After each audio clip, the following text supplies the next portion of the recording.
मित्रांनो, आता जे आपण प्रोमो बघितला त्याच्यामध्ये सागर दादाला नॉमिनेट करते तन्वी.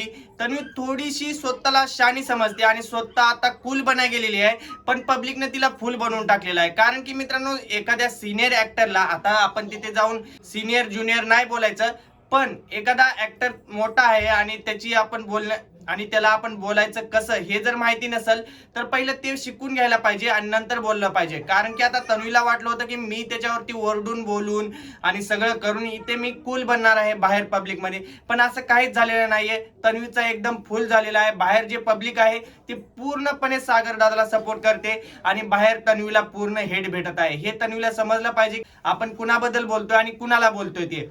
हा, तन्वीने नॉमिनेट केलं हे ठीक आहे, पण आपण जे बोलतोय ते एकदम चुकीचं आहे. हे तन्वीनं समजून घेतली पाहिजे. जर हे तन्वीनं समजून नाही घेतली तर तन्वी ज्या दिवशी नॉमिनेट होईल त्याच दिवशी तन्वी बाहेर येईल असं मला वाटते. तुम्हाला काय वाटते ते कमेंट करून नक्की सांगा.